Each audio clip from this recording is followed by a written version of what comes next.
si ma'am. Asa na ninyong mga mata at hindi nyo man lamang makayang mag-ingat. Pag-reskwara pwera, sinutireskwara ang piske! Maintindihan niyo rin ako. Iba ang buhay sa Madrid at iba ang buhay sa Nagagayo. Di pa kasi kayo tatagal dito kaya hindi niyo palang nararamdaman ko. 20 taon na wala na madisiplina ako sa maliit na bahay ng San Diego. 20 taon na ako nagsiservisyo, kumakain ng pagkain, di na nalaya sa mga Indio. Tapos naman ako yung umalis. Iilang ang tandang babae, hermanang kansaya lang ang nakapit sa akin. Di mo naman walang utang na loob ang mga Indio na yon. Wala naman po ko nalaman yung sa hawak niyo eh. Ha? Hindi ka ba nakikinig? Dapat yung maintindihan na napakababay ng mga tao dito sa bansang ito.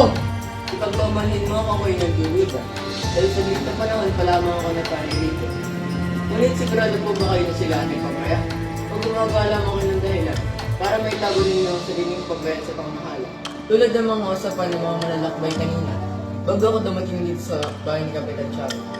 Ginawang daruhan na lamang ang papatay ng aking mga napakatay. Totoo lahat ang nasambit ni Padre Damaso. No hay nada mejor que los indios. Esos perros, ignorantes y desagradecidos. Ngunit tayo ay nasa bahay ng isang tito ngayon. Kaya paano nyo nasasabi yan? Aba, huwag ka mag-alala.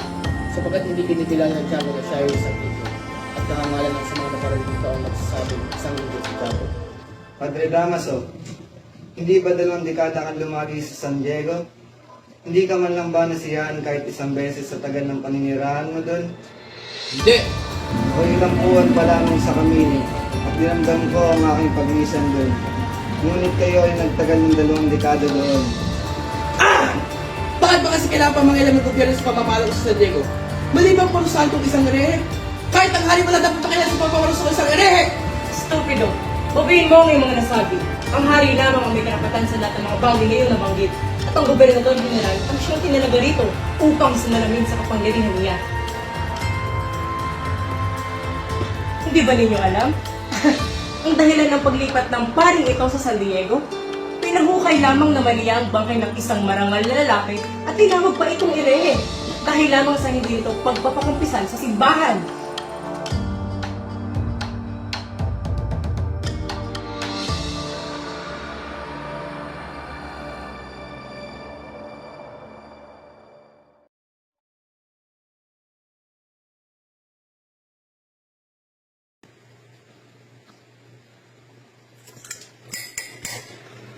Maligayang pagbati sa inyong lahat. Ako lubos na gagalak sa inyong pagdalo sa aking munting salasalo. Maaari ko ba kayo mastorbo ng panandalian upang maipakilala ko sa inyong lahat ang binatang nagbabalik bansa matapos ang kanyang pag-aaral ng 7 taon sa Europa. Padre Damaso, ang pura ng aking bayan, isa sa mga matalik na kaibigan ng aking ama. Nagagalak akong makita ka rito sa pagtitipon. Patawad kung may mali man ako nasabi, Padre. Hindi ka nagkakamali. Ngunit, hindi ka nagkamatalik na kaibigan ng iyong ama. Ikaw ba ang nagpigilong ng Felipara? Muchas gracias at nakabalito ito ng bukas sa Las Pilipinas. Naway mas maging mapalad ka sa sinatag ng iyong ama. Salamat, Ginoo. Ako'y natutuwa na may nakakilala sa aking ama.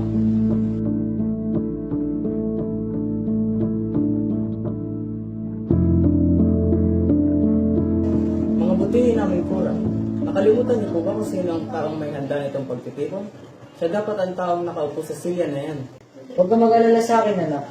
Ang nais ko'y masiyahan kayo sa gabi nito. Dahil ang pagtitipon ito'y para sa iyo. Ihanda ng tinula sa hapagkainan.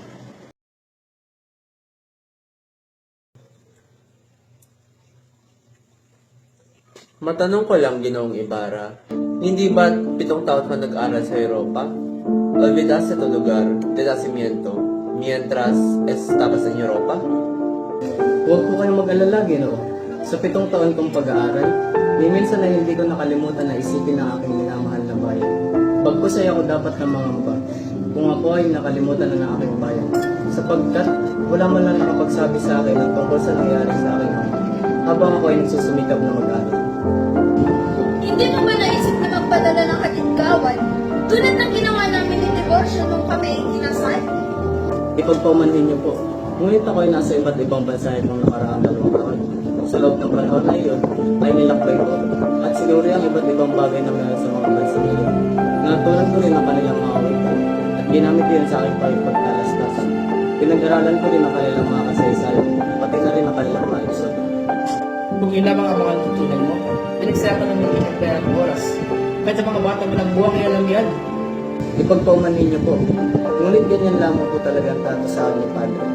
Sumasariwang muli ang mga panahon na nakikisalo sa aming pagkainan si Padre Damaso habang sinesermonan niya kaming mga bata. Nauna na po ako at may asikasuhin pa po ako para sa pagbalik ko sa San Diego. Sigurado ka ba, anak? Hindi ka nalahanda ang pangamagas. Ayos lang po yung tiyo. Nauna na po ako. Sandali lang!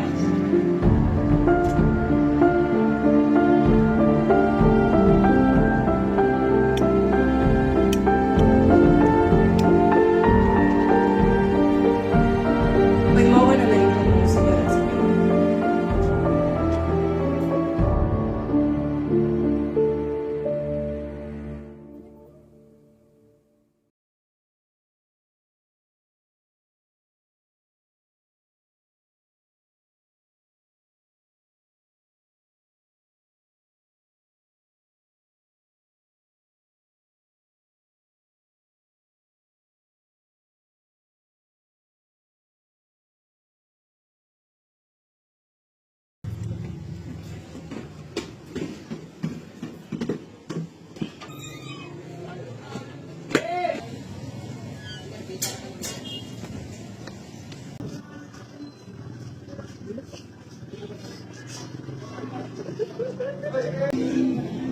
Ibarra, ikaw pala yan.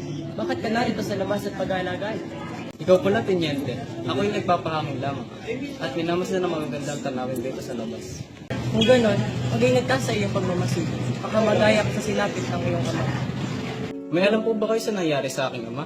Sinubukan ko kanina magtanong sa pingin, ngunit wala sumasagot sa akin. Alam ko ang buong nangyari sa iyong ama. Sa iyo ko lamang ito ikikwento. Kaya't wag mo ipagsasabing sa akin mo ito nalaman. Si Don Rafael ay isang marangal, matuwid at mapagkawang-gawang tao. Marami siyang natulungan sa San Diego, kaya't siya iginalang ng mga karaniwang mamamayan. Ngunit, hindi lahat ay natuwa sa kanyang kabutihan. Algunos lo envidiaban, no podían aceptar que fuera más querido y respetado que los, incluso el fraile Damaso. Se enojó con tu padre porque no era obediente y tenía su propia opinion. Isang araw, nagkaroon ng kaguluhan at may isang taong namatay. Ipinagbintang kay Don Rafael ang pagkamatay na iyon. Kahit walang malino na ebidensya, siya ay inakusahan at pinabilanggo. Pero ang totoo, ipinagtatanggol lamang ng iyong ama ang kanyang sarili. Ngunit ginamit iyon laban sa kanya. En la prisión sufría mucho. Ang marangal na taong dati iginagalang ay itinuring ng isang kriminal. At dahil sa kalungkutan, la vergüenza, y la opresyon, siya ay nagkasakit. Unti-unting nanghina ang kanyang katawan hanggang sa siya'y bawian na ng buhay sa loob ng kulungan. No todo había terminado para Ibarra. Dahil kahit patay na, hindi pa rin siya tinatantanan ng galit ng mga makapangyarihan. Ang kanyang bangkay, ipinalipat doon sa libingan ng mga inchik. At kalaunan ay ipinahukay pa at itinapon na parang wala siyang dangal. Patawarin sana sila sa kanilang mga ginawa. Ngunit hinihiling ko rin na sila ay mamatay na. Pasensya. Alam ko lang sinapit na kami. Maraming salamat po Ginoong Ibarra. Nabawasan ako ng alalahanin bago ko masilayan si Maria. Makakasigurado po kayo na sa atin lang ang usapang ito at wala nang iba pa makakasin.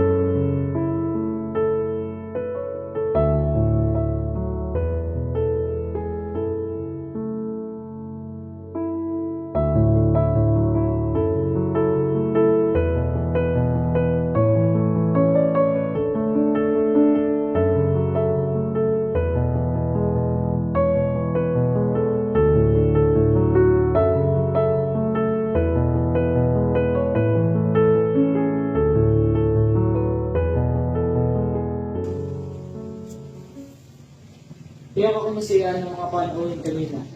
Tiyak akong nasiyaan sila. Magpapahinga na ako sa aking silid. Salamat sa pagtulong ngayong araw. Sige, Primo.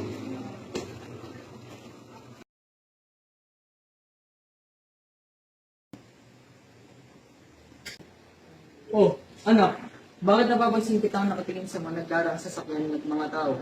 Gusto mo ba magbakasyon? Magbakasyon pa lang inumahis Maria. Bakit hindi tayo punta sa San Diego? Sobre todo porque sa acerca la fiesta amin. Talaga po ba? Sa San Diego? Sang-ayon po ako. Kung gayon ay paghandaan mo na ito, sa pagkuha mo rin ng iyong mga gamit, ay magpaalam ka na rin sa iyong mga kaibigan, sapagkat hindi ka nababalik sa Tiberio.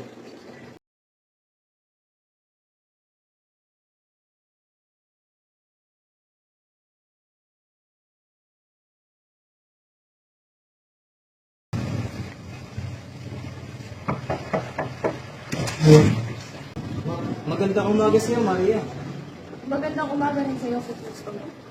Maria, kamusta ka naman? Maria, Parang wala. maaari ko ba kayong magambala ng iyong gawin sa Kristo mo? Sapagkat ako'y maglilinis dito. Doon muna kayo sa azotea, nang hindi ko kayo maabala.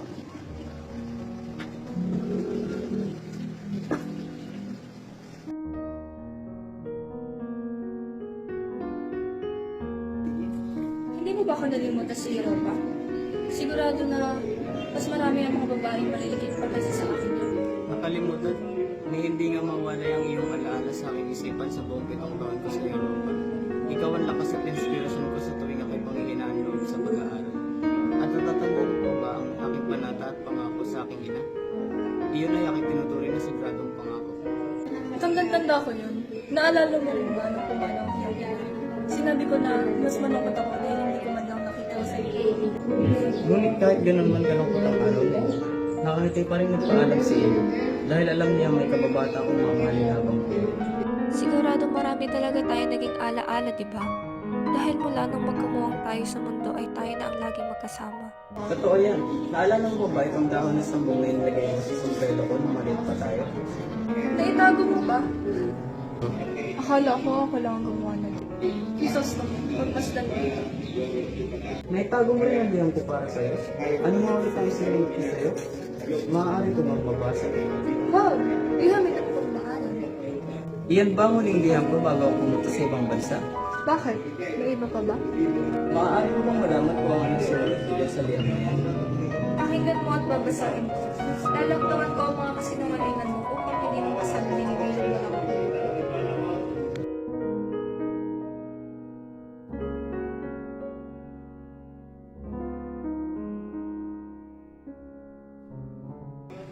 Ihinto mo muna pagbasa, Mario.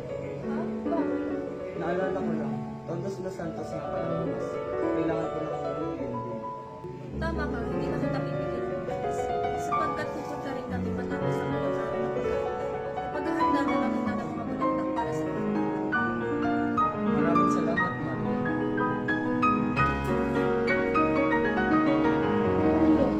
Bakit ilan mo nilagay mo? Alam mo mag-aalala ka. Kaya, dali lang. Ipagsundo mo na lang ang magandang sa Pilipinas na para sa kanya yung presidente.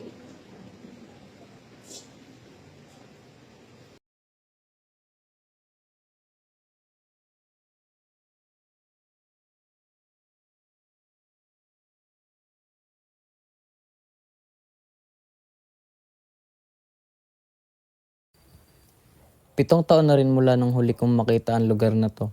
Naalala ko tuloy muli ang mga taong dumaraan dito.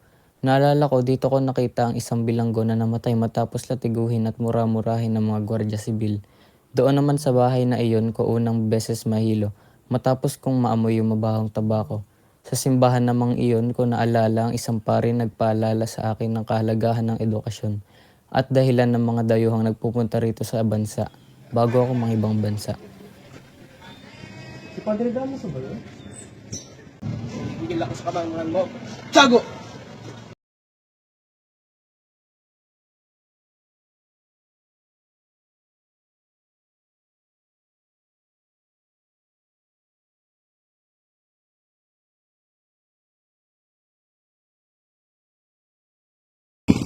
Elizabeth, Maria, saan kayo pupunta pa ka ng mamadali ata kayo?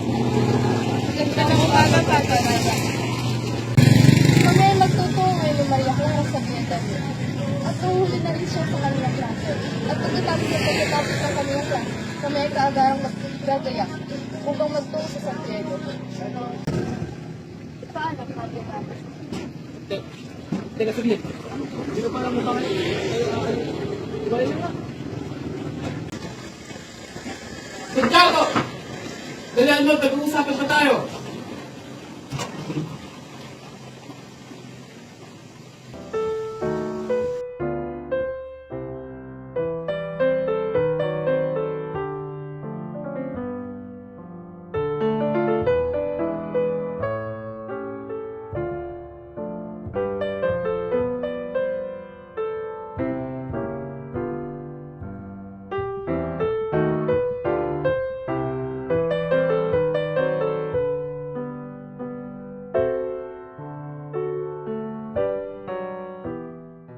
Binabala ng Santiago.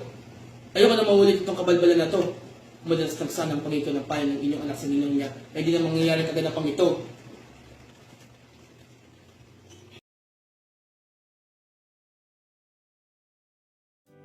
May isang Espanyol na dumating sa bayan ng San Diego noon. Matalas ito kung manalita at malalim kung tumingin. Binili niya ang buong kabundukan ng San Diego gamit ang mga alahas, damit at salapi. Ngunit kalaunan ay nawala siya.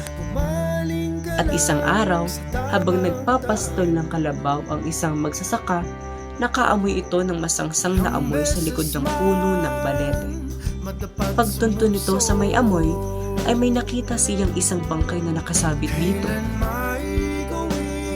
Lumipas ang ilang mga taon, at may nagpakilalang isang lalaki at nabanggit niya na siya ay ang anak ng yumaong Kastila. Ang lalaking ito ay nakilala bilang masungit, ngunit seryoso sa kanyang trabaho. Kilala siya sa tawag na Don Saturnino. Si Don Saturnino ay ang ama ni Don Rafael, at kalaunan ay nagkaroon ng anak si Don Rafael na tinawag na Crisostomo Ibarra.